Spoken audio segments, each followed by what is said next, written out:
कि एजाज साहब ये फरमाएं कि अमेरिका के बगैर यूक्रेन यूरोप के बलबूते पर कितनी देर तक जंग जारी रख सकता है, और अमेरिका को सफारती सतह पर जो तन्हाई का सामना करना पड़ेगा उसकी क्या कीमत अदा करनी पड़ेगी अमेरिका को? जी बहुत शुक्रिया शाह साहब। मेरा ये अपना तजिया है कि ये अब जंग ज़्यादा देर जारी नहीं रह सकती, क्योंकि कोई भी जंग जो बोरोड मनी से हो, कर्ज के उधर से हो या इमदाद के जरिए हो, वो आप कितनी देर तक लड़ सकते हैं, बेशक चाहे आप जितनी मर्जी बहादुरी दिखाएं। ज्यादातर जंग का खर्च अमेरिका ही बर्दाश्त कर रहा था, यूरोप नहीं कर रहा था। तो इस वजह से खुसूसन जिस तरह आपने खुद अपने इब्तदाई में कहा, खुसूसन जो मिलिट्री इक्विपमेंट है वो तो अमेरिका से ही आ रहा था। इस वजह से अब यूरोप अपनी तरफ से बेशक फेस सेविंग करता रहे कि जी हम आपके साथ खड़े हैं, लेकिन वो तो पीस कीपिंग प्रूफ भी देने को तैयार नहीं थे। कहने लगे कि वो भी अगर हमारे आएंगे तो सिक्योरिटी एश्योरेंसेस अमेरिका की होंगी तब आएंगे। हाँ, अलबत्ता ये जरूर है कि इनको बहुत एक बड़ा पैगाम पहुंचा है यूरोप के मुल्कों को कि अब वो अपना दिफा अमेरिका के ऊपर खाली नहीं छोड़ सकते। वो जो इन्होंने 75-80 साल फायदा उठाया है, जिसमें उनका पैसा दिफा पे लगने की बजाय वेलफेयर पे लगता था, और जिसके नतीजे में इनके यहाँ बड़ी खुशहाली आ गई थी, वो अब सारा इस तरीके से नहीं चलेगा और इनको अपने दिफा पे खर्च करना पड़ेगा। तो एक तो इनमें बहुत तब्दीली आएगी। यूक्रेन की नेचुरली वो ये नहीं चाहते हैं कि रूस को ये पैगाम दें कि हम यूरोप के किसी भी मुल्क को तनहा छोड़ना चाहते हैं, वो ये कहते रहेंगे, लेकिन दर पर्दा वो यूक्रेन को कहेंगे कि भाई अब आप किसी समझौते पर आ जाइए। और डोनाल्ड ट्रंप भी यही कोशिश कर रहे हैं कि वहाँ पे समझौता हो जाए। जो एरिया रूस ने ले लिया है, मेरा नहीं ख्याल वो यूक्रेन को वापस मिलने का, कम से कम क्राइमिया तो बिल्कुल नहीं मिलेगा, दूसरा भी शायद शक ही है कि नहीं मिले। और अमेरिका ने बीच में अपना एक हिसाब किताब डाल दिया है कि आपके ऊपर जो हमने खर्चा किया उसके लिए हमें अपने जो मादनियात हैं उस तक रसाई दी जाए। तो मैं नहीं समझता कि यूक्रेन अब इस पोजीशन में है कि जंग को जारी रख सके। अब आपका सवाल का दूसरा हिस्सा था कि क्या अमेरिका इससे तनहा हो जाएगा। मुझे कुछ ऐसा ही लग रहा है। कहने को तो डोनाल्ड ट्रंप साहब अमेरिका को एक बड़ी ताकत बनाना चाहते हैं, मेक अमेरिका ग्रेट अगेन, लेकिन अगर वो अपने तमाम यानी दोस्तों दुश्मनों दोनों के साथ इस कदर खुदगर्जाना अंदाज से तय करेंगे तो फिर अगले भी कहेंगे कि अच्छा जी फिर हम भी अपना ही मफाद सोचेंगे। तो हर कोई अगर इसमें लग जाएगा तो एक तो दुनिया में अफरा तफरी पड़ेगी, पहले ही वो आलमी निज़ाम था वो शिकस्त रेख का शिकार है, टूट फूट का शिकार है, ऊपर से अब अगर अमेरिका इस तरह का काम करेगा तो ये पक्की बात है कि बाकी ममालिक भी ऐसा ही करेंगे।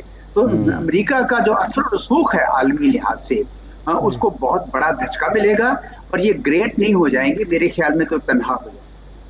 अच्छा एजाज साहब ये फरमाएं कि ये जो अंधे यूरोप में जन्म ले चुका है कि अगर हम यूक्रेन को तनहा छोड़ते हैं और रूस वहाँ कामयाबी हासिल करता है तो फिर वो पोलैंड का रुख करेगा, फिर वो अपनी वही सोवियत यूनियन वाली पुरानी जो सोच है ग्रेट रशिया वाली उसको अपनाने की कोशिश करेगा। तो ऐसे इम्कानात हैं क्या पुतिन में ये जरासीम है और रूस के पास इतनी मिलिट्री माइट और दौलत है कि वो फिर अपने देरीना अज़ाइम को की तकमील कर सके, आगे बढ़ सके, या वो यहीं तक रुक जाएगा बस?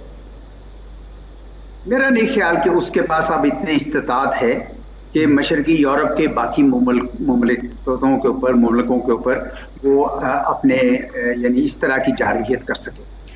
यूक्रेन का एक बैकग्राउंड है, बड़े अरसे से रूस ये कह रहा था कि आप नेटो में क्यों रख रहे हैं। अब नेटो का जवाब क्या है, मैं तो आपके साथ कोई किसी किस्म की जारहियत नहीं करता, लेकिन ये नेटो में शामिल करते गए पोलैंड को, रोमानिया को, बाकी सब मुल्कों को, हत्ता के मामला यूक्रेन पे आ गया और उस पे भी उन्होंने कह दिया उनको कि हाँ जी आपको भी शामिल करेंगे। तो रूस को अंदाजा हो गया कि अब ये नेटो मेरे खिलाफ यानी रूस के खिलाफ एक बन गया है महाज, तो उन्होंने एक्शन लेना ही था। बाकी जहाँ तक असूलों की बात है इसमें कोई शक नहीं है कि एक बड़े मुल्क ने छोटे मुल्क पर हमला करके उसका कुछ हिस्सा कब्जा किया है, लेकिन ये इतना आसान भी नहीं होता। आपने देख लिया कि 3 साल के बाद वो मुश्किल 20% कब्जा कर पाया, वो भी यानी ये नहीं कि भी वो मुकम्मल तौर पर उसको रन ओवर कर ले। और पोलैंड और ये लोग तो बहुत अबीर हो चुके हैं, उनकी बड़ी वसअत आ चुकी है। मैं नहीं समझता कि रूस के को ये सोच भी होगी। हाँ, एक एरिया ऑफ इन्फ्लुएंस है जिसको वो रखना चाहता है सेंट्रल एशिया में, ईस्टर्न यूरोप में, उसका वो अपना कद काठ बढ़ाना चाहता है। लेकिन उसके बावजूद आप सेंट्रल एशिया को देख लें, सेंट्रल एशिया को उन्होंने उस तरह कब्जा नहीं किया। उन्होंने कहा कि ठीक है, आप अपना माल अगर गर्म पानी तक ले जाना चाहते तो ले जाएं। तो मैं समझता हूँ कि रूस इससे ज्यादा आगे नहीं आ सकेगा। जी साहब, ये फरमाएं कि इस रवैये के साथ ट्रंप जो है क्या नेटो के लिए मुश्किलात नहीं पैदा कर रहा है? क्या नेटो टूट सकता है? क्योंकि यूरोप आज खुद नेटो को बरकरार रखेगा तो किसके खिलाफ रखेगा? जी, मेरा ख्याल में नेटो नहीं टूटेगा, क्योंकि यूरोपी समझते हैं कि एक टेम्परेरी, एक वक्ती फेज आई है डोनाल्ड ट्रंप की। ये 2-3 साल खड़े हैं, गुजार लीजिए। बाकी अमेरिका इस तरह का सोच नहीं रखता, ये उनका ख्याल है। और नेटो का बहरहाल वजूद यूरोपियंस के लिए फायदेमंद है। अभी भी वो सिक्योरिटी का एक सिर्फ डोनाल्ड ट्रंप यही कह रहा है ना कि आप 4-5% अपने जीएनपी का लगाएं। अगर वो लगा लेते हैं तो उनको तो कोई इतराज नहीं है, यूरोप अमेरिका को, डोनाल्ड ट्रंप को भी कोई इतराज नहीं है। इसलिए नेटो के टूटने का खदशा नहीं है। हाँ, अलबत्ता नेटो क्या रूस के खिलाफ है? जबकि नेटो के खुद अपने कम्युनिकेशन थे जिसमें उन्होंने कहा था कि अब हमारा जो थ्रेट है वो है ट्रांसनेशनल टेररिज्म है, दूसरे एरियाज है, जिस तरह उस वक्त अफगानिस्तान में ये गए थे। तो हमारे अब जरूरी नहीं है कि रूस हमारे लिए खतरा है, बल्कि ये दूसरे, जिसकी वजह से रूस मुतमईन भी हो गया था। लेकिन जब इन्होंने उसको अपना यानी गोल पोस्ट शिफ्ट चलते करते गए तो फिर नेचुरली रूस में भी यानी इस बात का एहसास हुआ। जी तो साहब, ये बताइए, क्या ये जो सिनेरियो इस वक्त बिल्ड हो चुका है, इसमें ये समझा जाए कि अमेरिका और रशिया हरीफ से हलीफ की तरफ आ रहे हैं, और चाइना जो है अगर इनकी कुर्बत होती है तो उसके भी कोई रिजर्वेशन होंगे या उसके लिए भी कोई कंफर्ट जोन बिल्ड होगा? डोनाल्ड ट्रंप ने एक मूव करके यानी रूस के साथ रास्ते खोलकर अपने लिए कई फ़वाइद हासिल किए। एक तो यूक्रेन में जो उनका अरबों खर्चा हो रहा था, अरबों डॉलर का, वो उन्होंने रोका। दूसरा, उन्होंने यूरोप को कहा कि भाई आप भी करें, अपना सारा खर्च हम पे ना डालें। जब वो जीएनपी अपना 4-5% तक लेके जाएंगे तो वो इक्विपमेंट तो बाहर अमेरिका का खरीदेंगे, तो नेटो भी मजबूत होगा और उसका भी इनको फायदा होगा कि भाई अमेरिकी जो इंडस्ट्रियल कॉम्प्लेक्स है वो चलता रहेगा। और तीसरा, उन्होंने ये कोशिश की कि जो रूस इतनी तेजी से चीन के करीब जा रहा था उसको किसी तरीके से उसको रोका जा सके उससे। मेरे ख्याल में ये उनकी बड़ी सोची समझी मूव थी कि मैं यूक्रेन का साथ छोड़ दूं ताकि मुझे इस किस्म के फायदे हासिल हो सके। अब आगे चीन के साथ क्या होता है? चीन के साथ भी आपने देखा है कि उन्होंने अभी कोई आके कोई काइनेटिक किस्म का कोई ऑपरेशन नहीं किया साउथ चाइना सी में, ताइवान स्ट्रेट में, बल्कि वो टैरिफ्स के ऊपर कर रहे हैं। टैरिफ्स पे भी वो बल्कि रुक गए हैं, क्योंकि जैसे ही चाइना ने काउंटर टैरिफ लगाए तो उनको समझ आ गई। डोनाल्ड ट्रंप वैसे भी प्रेसिडेंट शी, प्रेसिडेंट पुतिन और बिग मैन से डील करना चाहते हैं, वो बिग बॉयज लीग में रहना चाहते हैं, वो कंफर्टेबल रहते हैं इस किस्म की एनवायरनमेंट में। तो मैं ये समझता हूँ कि शायद चीन की तरफ भी उनका रवैया पुराने वाला नहीं रहेगा, यानी राइवलरी जरूर होगी, लेकिन वो ये समझेंगे कि इनके साथ हमें ये देखना है कि हम क्या फ़ायदा उठा सकते हैं, और इसलिए वो अपनी मार्केट जो है वो चीन के प्रोडक्ट्स के लिए रोकना चाहते हैं, अपने यहाँ मैन्युफैक्चरिंग बढ़ाना चाहते हैं ताकि अमेरिका का फ़ायदा हो। लेकिन चीन के साथ मेरा नहीं ख्याल वो किसी किस्म की जंग चाहे।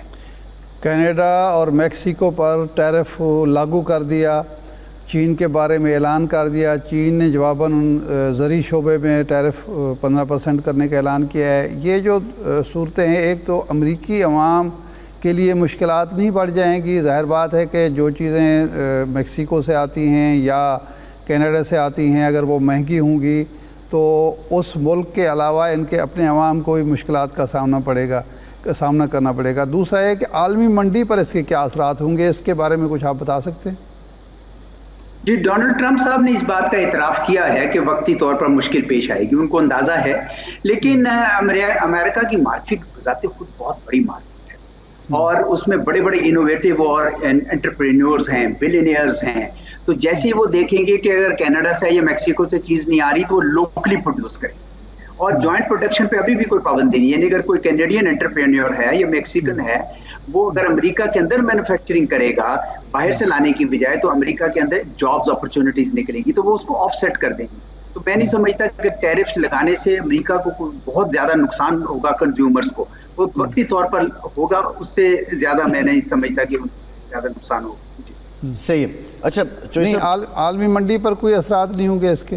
जी, आलमी मंडी पर यकीनन जी अब सारे ममालिक को सोचना होगा, क्योंकि अमेरिका इतनी बड़ी मंडी है, अगर उनके प्रोडक्ट्स वहां पे नहीं जाते हैं और वो नेचुरली उनको दूसरे रास्ते निकालने होंगे। मिसाल के तौर पर अब हिंदुस्तान पे भी वो कह रहे हैं आपके टैरिफ्स लगाएंगे, या चीन पे तो ऑलरेडी लगा दिए हैं, तो वो अफ्रीका में, लैटिन अमेरिका में, दूसरी जगहों पर अपनी मंडियां ढूंढेगा।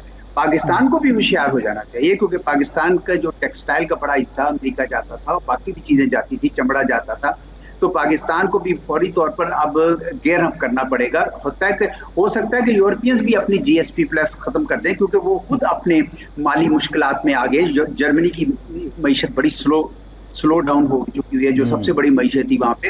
तो ये सब नई मंडियां ढूंढ रहे होंगे, एक नया कंपटीशन शुरू होगा। पाकिस्तान को भी चाहिए कि फौरी तौर पर इसकी तैयारी करे, पूरी दुनिया में ज्यादा कंपटीशन बढ़ जाएगा।